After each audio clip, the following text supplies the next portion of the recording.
Scott, thank you so much for joining us today. You are such an amazing soul, and I'm very excited that you said yes to sharing your knowledge with us today regarding entitlements. But first, why don't you tell us a little bit about you? Thanks for having me. I appreciate being here. Been looking forward to this. So I've been in architecture and development and design build since I got my master's degree back in 1994, but it really began in 91 because I had a professor who was an architect, developer, and contracting. And so my background with him was with multifamily, and that's how my real estate career began, is working on his actual projects while in school. And so it was a great educational process for me because I got to work on real life projects. And so I worked for him for 6 years. And then when I was the ripe old age of 28, decided to go out on my own and start Coda Design Build. And it's progressed into Coda Management Group. And then we've developed it into one-stop self-storage as well. So that's a 30-year process into about 10 3 minutes, if seconds. that's good. Very cool. So, and what does Coda do itself? Well, Coda Design Build, we're developers. We're a design build firm. And then Coda Management Group is we oversee our assets of self-storage facilities. And then one-stop self-storage is the platform which our customers interact with. So when you go into one of our stores, it's one-stop self-storage. Very cool. And we were chatting about entitlements the other day, and you ended up sending me a really, really good presentation that you had done before. And I thought it would be a really great idea to share that example with us. So we're going to do not only sharing the screen, but also, for the people that are just listening on the podcast, we'll try to talk about where we're clicking within the city website. But let's go over an entitlement example if you can, and we'll take it from there. Absolutely. So in the process of when someone brings us a property, the first thing that we do when we're determining if we're going to move forward with it is we look at what are the entitlements. And entitlements are a fancy word of saying, what is the zoning? What is allowed? What are you entitled to do on a property? And so, a lot of people think that they have to go to someone in the city and get this information, when in reality, it's already out there in public forum and in public knowledge. So we as developers, we will always go and look to what it is, and then it's sort of like verify, trust would verify. So we will then go back to the city planners and say, this is what we saw. We want to make sure it's in alignment, that we're in agreement. So it's our way of trusting and verifying with the city official. And so Okay. where we begin, and we'll jump into it here. So I picked this one location that we recently worked on. So this is the City of Dayton website. And I picked this one because there's a lot of different things here. So typically, if we go under, there's tabs here called Residents, Businesses, and Government. Typically, we go to government because that's where the different departments are broken down. So here you see planning, neighborhood, and development. Then there's public works, and then there's community communications, community development, boards, commissions, and committees. These are all different ones. Public works is, sewers and water lines. Planning, neighborhood development. This is probably where the information is going to be under, because this is how they plan for things. So if we go in here, we click on that one, and it comes up with the zoning code and map, and it has an interactive zoning map. So this one's really nice. Others you might just be on a PDF.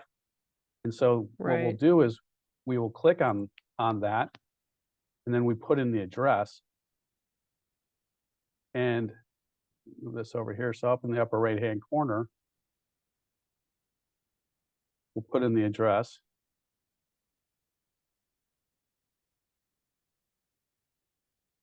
Oh, it's interesting. You still have to put in the whole city, even though it's the city's interactive address. So the property comes up, and we can click on show more results. And so then we're going to click on this. So we're East 3rd Street. So we're And right over here. just to clarify a couple of things. Number one, every single city website is going to be completely different, unfortunately, Yes. from one another.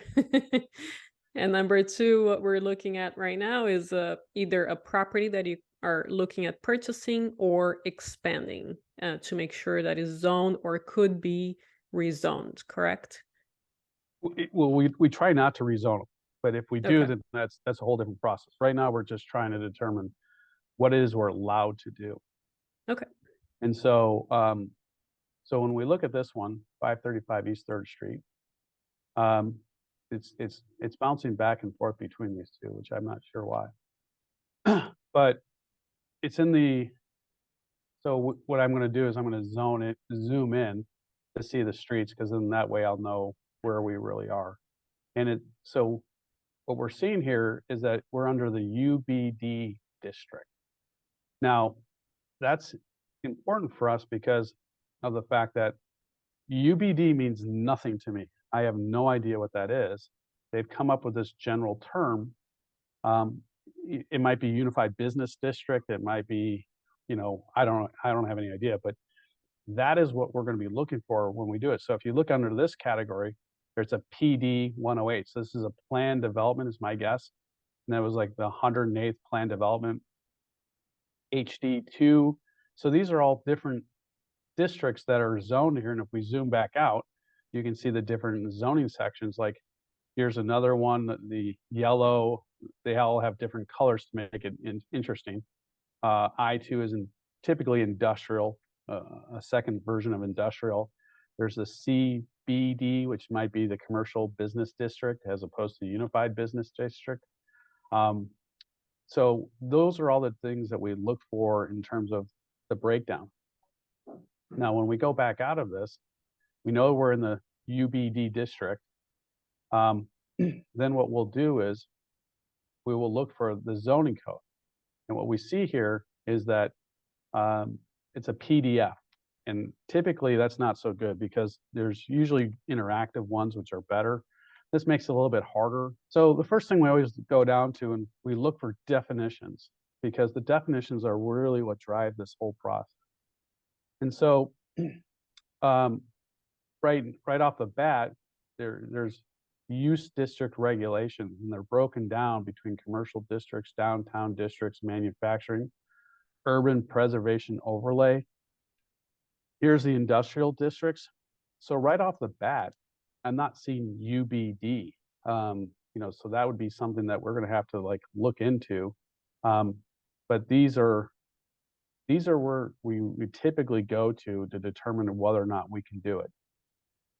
So for the sake of time, we're just going to go to the commercial districts and we're going to go to page 185 here.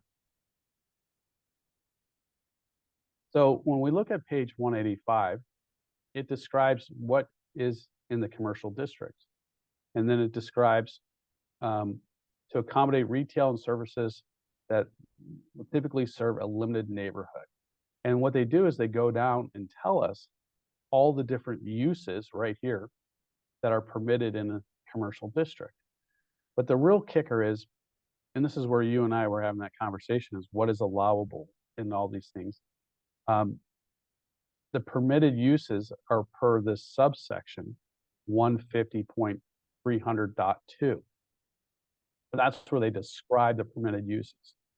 So if we go down here and we're scrolling through and like you see assembly hall or auditorium, and then the SNC district, it is permitted. The P means permitted, and then an A means allowable. So the allowable means that you still have to get permission. So it's permitted, but you still have to ask for their permission to allow it. The P is permitted and C is typically conditional. And so as we go down through these different things, we always look for what is our use that we're trying to find that we want and seeing if it's permitted in this specific district. So if we're doing, self-storage, because that's what we're working on, I'm just going to scroll through here and to see if it is. but I'm not expecting it to be permitted because of the fact that we were permitted by right for our property, and it was not in this district. So, but out here, outdoor storage of goods and general materials are an allowable use in the eclectic general commercial district, which is, I've never heard of that one, or the suburban general commercial. So they are getting very, very specific you know, in terms of their different districts. But if this is the type of thing where I'm not really sure what outdoor storage or commercial goods are, then that's where I would go to section 300-002. So I'm going to scroll back up there. I know we're jumping around a lot, but this is what's really necessary to get into these different districts, is to find out what is defined and what is not defined. And I'll tell you a little story about why this came all into play. So when we went through this process in the city of Dayton, we saw that our property was zoned as of right for commercial and self-storage. And so we went in and we met with, now I'll go back to these different departments. We went down to government. Going too fast, I apologize. No worries. We went to the Department of Economic Development. And we said and we saw that under economic development was community development, under community development was design review. And so we met with them and said, hey, this is what we're looking to do with this building. We understand it's as of right. And here we go. And what we wanted to do is, so we went to the planning and development, and we see that there's building services, community engagement development, which is comprised of the economic development and the community development. And so we went to them and said, this is what we're looking to do. And they said, well, it's allowable, but we don't like the fact that you're doing this with the exterior elevation.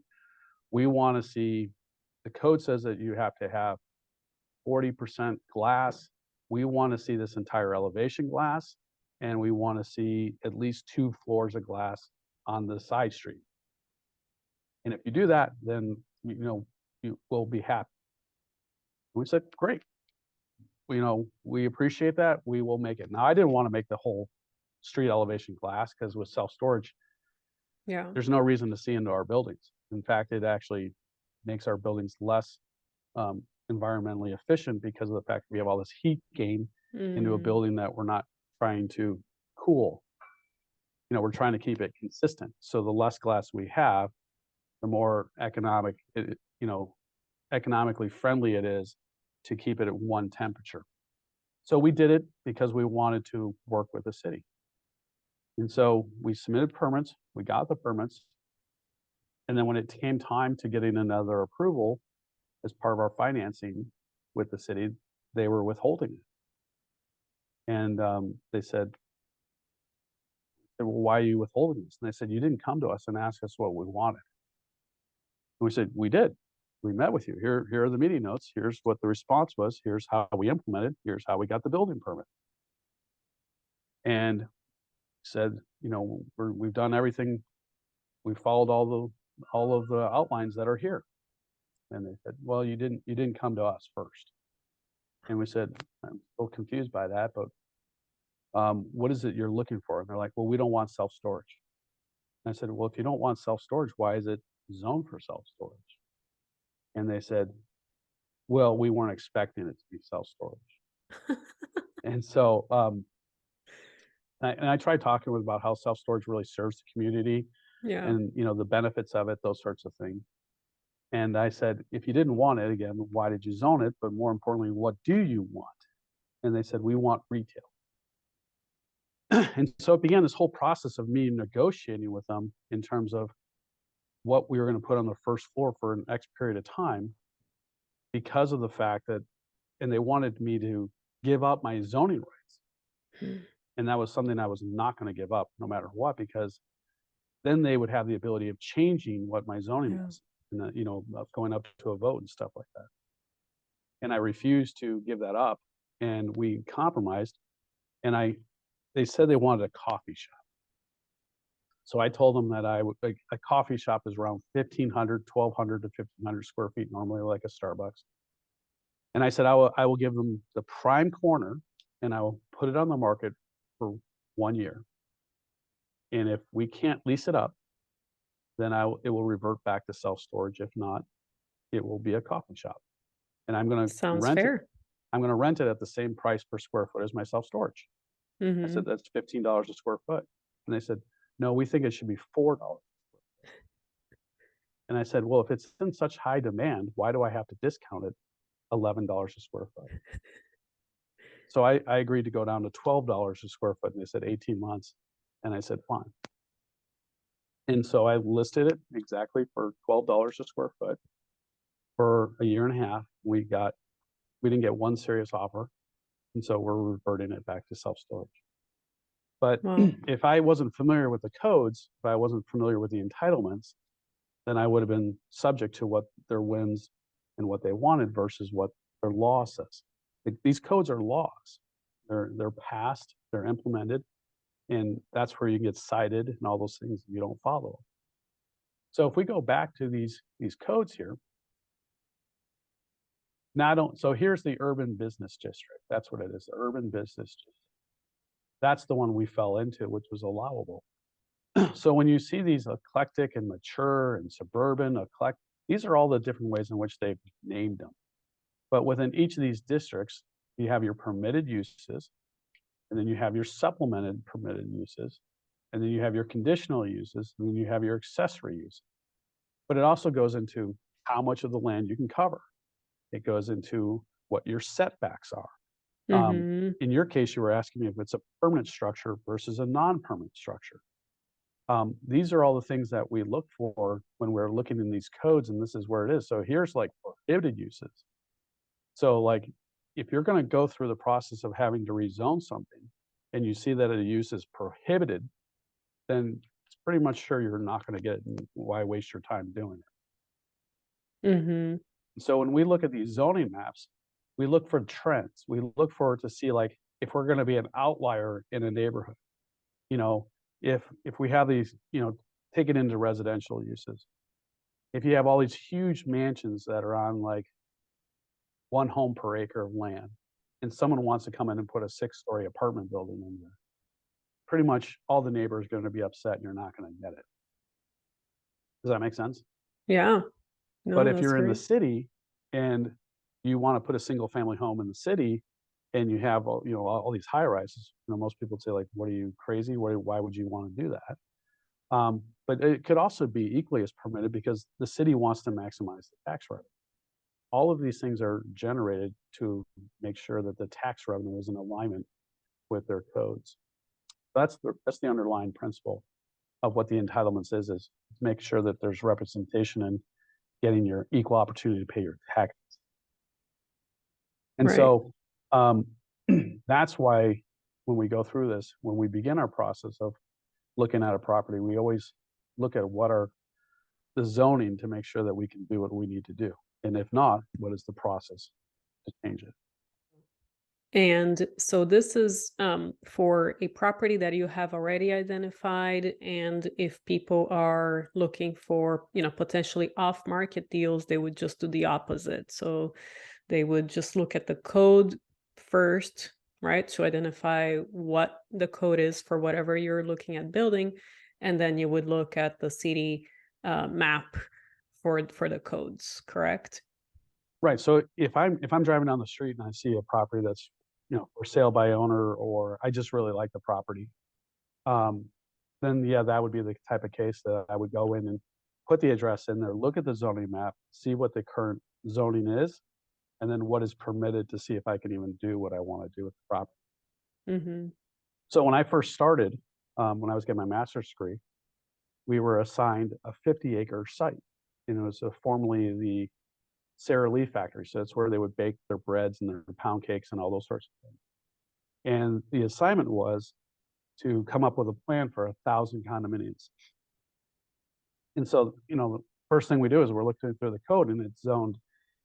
I think it was zoned industrial because it was a um, it was a bakery, but I mean, it was like a commercial bakery, right? It wasn't like a storefront retail baker. You know, I mean, this is Mm-hmm. a big, massive plant, like Ford or GM. It's on 50 acres. So, since it was zone industrial, then we had to figure out what would be the process to convert it to residential. And so that's called a PUD, a planned urban development. So when we were going back and looking at the zoning map, and it was a PD, that's a planned development. There's different ways that they all call them that. But then the city outlines what is the procedures for changing the zoning, and that's called usually a planned urban development. And so that took a year. That was a year-long process of meeting with architectural review committees, zoning committees, plan commission committees, and then the Yeah. village board. And if one of those says no to you, then you have to go back to the beginning and start all over. So one property I did this with, it took 36 meetings, and these meetings go Was that from in California? no, this isn't in Winnetka, Illinois, just north of Oh, the city of Illinois. Chicago. And the property was vacant. It was all these homes. The homes were from like the 1800s, and someone you know, um, tried to assemble all these pieces of property, and the neighbors started revolting because one neighbor was going to sell the property to them, and then when they went to go sign the contract, wanted an extra $150,000, and the developer said, "No, we don't need you." And so then the neighbors started this revolt against the developers because they weren't included, and so we were the third developer into the property. The other two um, went bankrupt on it, and then we came in and we were able to convert.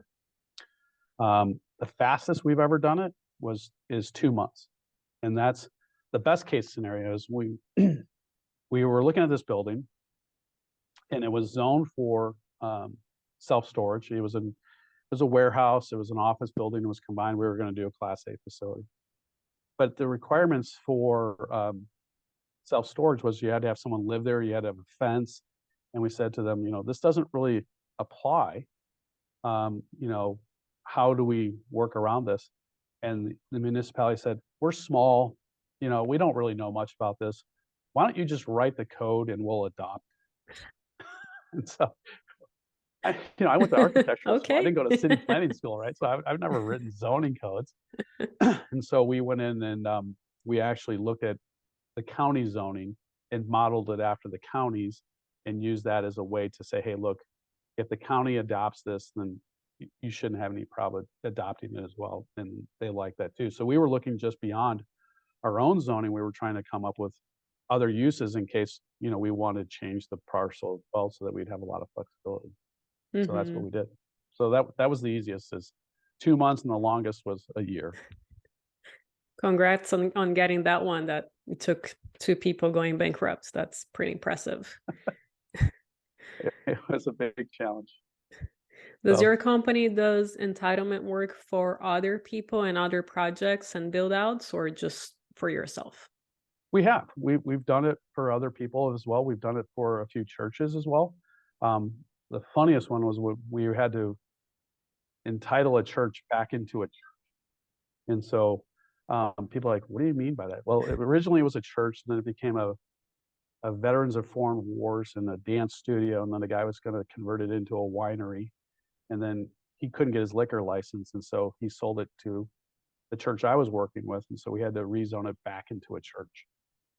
Wow. And so that was one of the most fun ones we did. So, and then we've had to rezone two churches, and we've done single family homes. Some parcels that were being done, and we've done townhomes, multifamily, industrial, and self storage. So those are all the Oh, different uses that we've rezoned. fantastic. I may need your help. It was really funny. I have a piece of land, and it is not zoned for self storage. It's zoned for retail or multifamily, and it's not in a zone where retail would be a good spot. And I literally had to ask the city at least 5 different questions in order for them to say, oh, well, if you do a component of office, then we can possibly approve the self-storage side. So this was never volunteered in the first place, but it's worth saying here that you have to dig and ask more questions until you really get to the bottom of it, of what could really possibly be zoned or rezoned for. Yeah, if you're going in and trying to rezone something, it's always good to find out what they want. When we were rezoning the church back into the church, I mean, this is on a small piece of property. I mean, because it was, when the original church got built, there was like farms around it, and then they sold it all off, and then you had these single family homes right next to it. So they had literally no on-site parking. And one of the requirements was that you had to have, I think, like one parking space for every 5 or 10 seats of assembly. So it all comes down to parking. All zoning comes down to parking. If it's multifamily, how many parking spaces per apartment? If it's retail, then it's like how many parking spaces per square footage of customer. That's the great thing about self-storage. We don't need a whole lot of parking. We just need like 4 spots. And so this church needed 175 parking spaces. So across the street was a municipal parking lot. And the city said, well, if we're going to give this to you, we want something in return. We want that repaid. We want a new parking lot.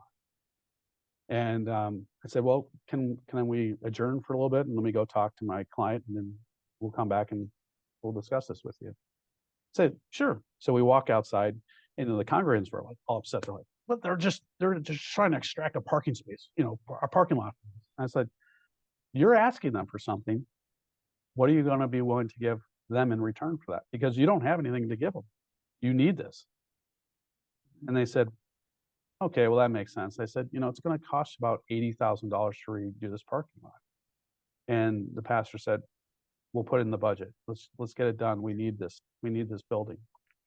And so that was the exchange. That was, the give and take in terms of if you're asking for something, be willing to give something up. Absolutely. No, thank you for sharing that. Really appreciate it. And I also want to remind our listeners that Scott is a super incredibly busy person, and a vast majority of our guests never ask to be on the podcast. And I really appreciate you making the time. Not only you helped me first with my own questions, but you were so kind to make time for this. I really appreciate that. How can our listeners get in touch with you? Oh, I appreciate it. It's I enjoy our time, so it's always a pleasure helping you out and working with you and seeing what you're working on. So thank you for including us in that. If people want to reach out to us and have questions about it, I'm more than happy to. If they mention the podcast, that way then we know that they've listened to this, right? Yeah. Then you can email us at I will give info at Coda CODAMG.com. That's info@codamg.com. If you have a question, you mention this podcast, then we can go over a piece of property with you, show you where to look to get it entitled if that's what you're looking to do, or what the uses are, how to maximize it, whatever it may be.